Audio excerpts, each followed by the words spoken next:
Hey guys, how's it going? This is Cardfight Destiny here, and you might be wondering, hey, this card backing looks familiar. Didn't we already do this deck profile?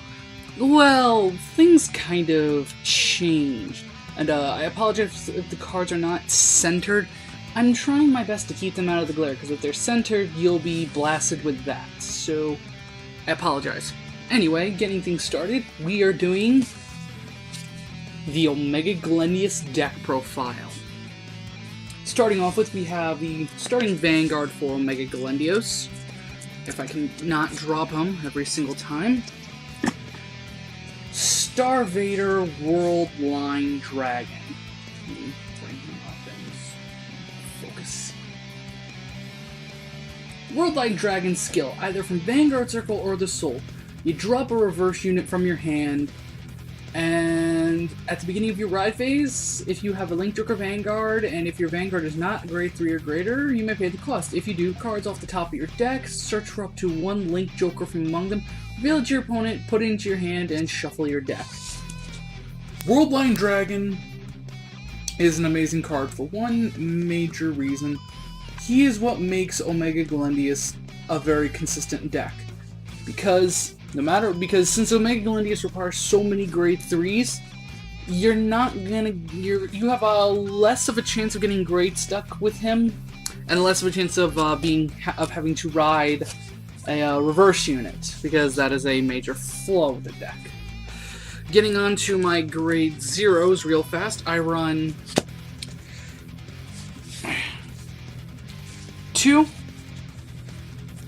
4, 6 crit, two of each that we have. I think there's one more, but I'm not that big of a fan of him. So we have 2 Weiss Soldats, 2 Meteor Ligers, and 2 Sparkdoll.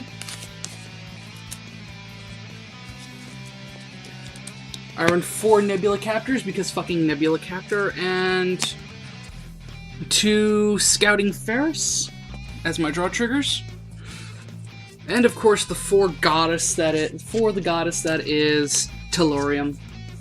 If my oversleeves would not decide to wig out on me, the best heal trigger in this whole game.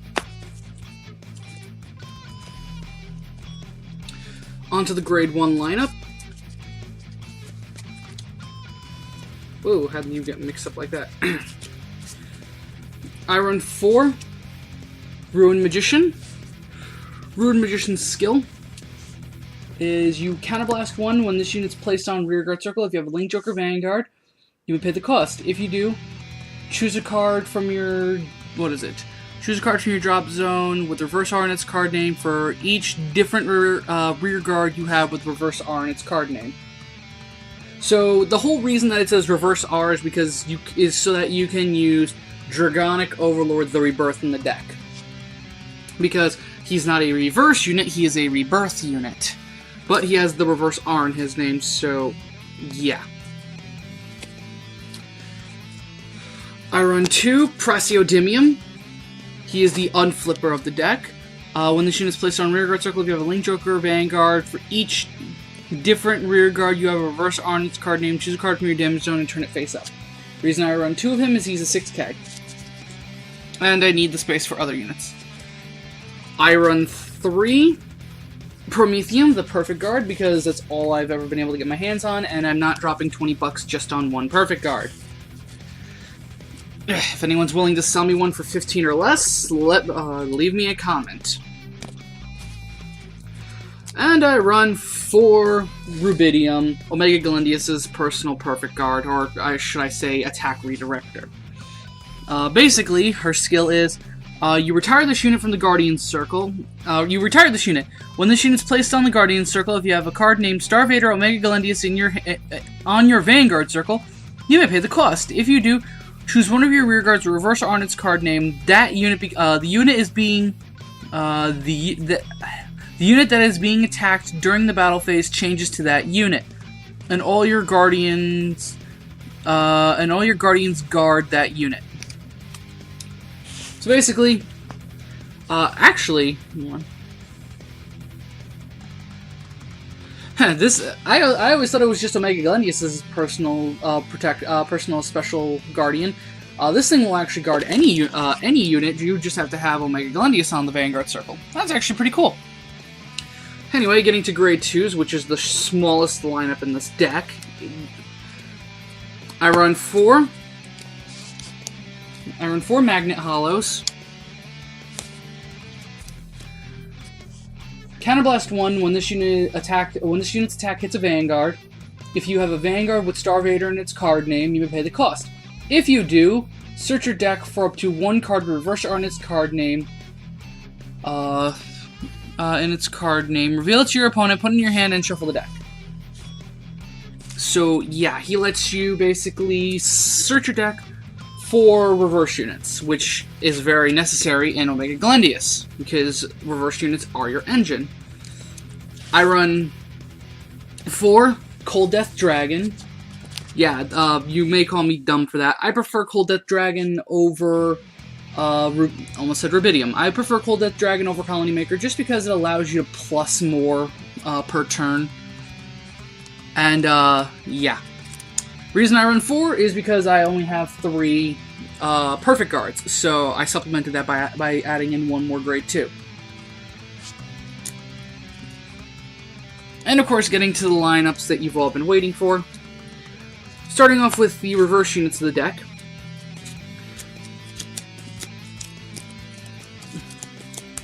I run 6 different reverse units.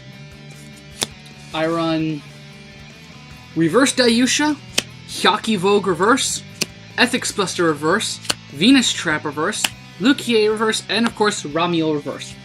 My favorite reverse of the entire game.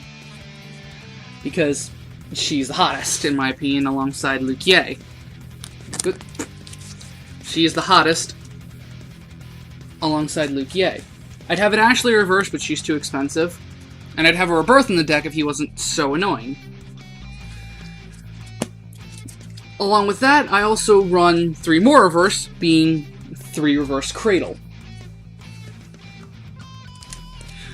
Reverse Cradle is my Link Joker reverse. I run him at 3, and let me mess with the autofocus since this one I do need to read very carefully. On Vanguard Circle, Limit Break 4.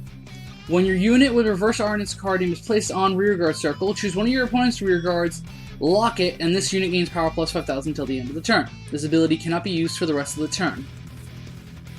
So basically, call something, lock it, give him call a reverse unit, lock it, give him plus 5k. And then he has the passive ability, the second ability on Vanguard Circle, that all of your rearguards with reverse R in its card name are treated as Link Joker. So basically, allowing you to bypass the Lord ability. He is a decent substitute for Omega Glendios, because he at least lets you do stuff. I know people are going to say, oh, when Halcyon comes out, replace him with Halcyon. No, Halcyon and Glendios do not go together. And of course, the main boss of the deck, I run 3 Star-vader Omega Glendios. I run him at 3, because running him at 4 is dumb, because once you get him on Vanguard Circle, all your other Omega Glendios are useless. You're better off using the extra slot that would have been for 4th Glendios to have extra reverse units. Omega Glendios! A, he looks like an evil Gurren Lagann. He does not look like Gran Zamboa, no matter how much people want to say. He looks like him in color, but he looks more like an evil Gurren Lagann. Now, if I can just get my hand to stop fucking everything up. Limit Break 5, aka Ultimate Break. At the beginning of your main phase, if the number of locked cards your opponent has is 5 or more, you win. That is the reason why people like him so much. If you build the deck around getting that effect off, you are dumb, because as of right now, until we hit Legion format, that is a very inconsistent build. I will get to that in at a later point. Limit Break. Counterblast 1. When a card with reverse R in its card name... Okay, Counterblast 1 and choose a card with reverse R in its card name, discard it. All your opponent's locked cards cannot be unlocked during their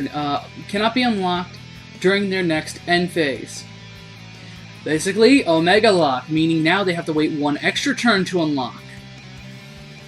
His passive skill: when a card when your unit with reverse R in its card name is placed on rearguard circle, choose one of your opponent's rearguards and lock it. This ability cannot be used for the rest of the turn. And the last of his abilities: all of your rearguards with reverse R in its card name are also Link Joker, and during your turn get power plus 4,000. Now, for those of you who have been paying attention to how my deck is constructed, this is what I like to call the beatdown build. Now, giving credit where credit is due, this build was provided to me by my friend Alex Freeman, or the idea for this build at least. Now, what I mean when I say beatdown is Omega Glendios, no matter how you construct it, is a control build. It is designed to shut your opponent down and prevent them from being able to do anything because you're occupying their slots with permanently locked cards, or permanently until you can't Omega Lock anymore. By beatdown is you're focusing on that last part where you turn your reverse units into 15k beat sticks. So basically now, anything that's reversed that's on the field will be swinging on its own unboosted for 15k.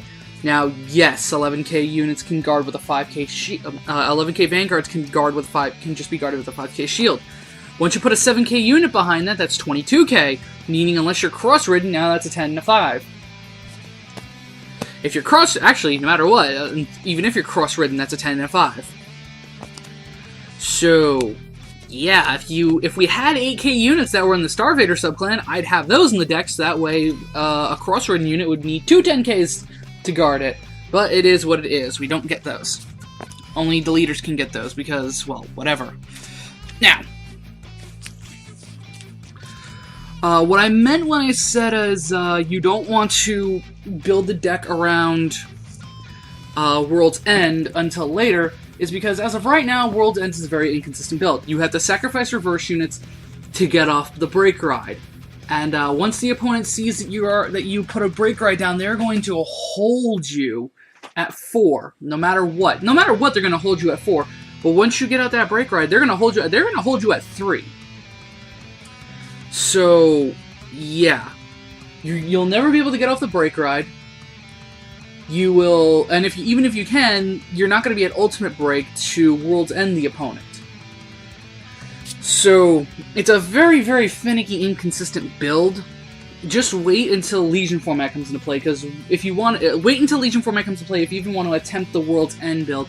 Because once Legion format comes into play, you have Dark Zodiac, and Dark Zodiac makes getting to Omega Lock work. So overall, I haven't actually gotten a chance to play test this deck. I'm gonna mess around with it now that I'm done. I'll get to giving my final opinions on this build in a later video. So this is Cardfight Destiny signing out, and I will see you all next time, people. Peace.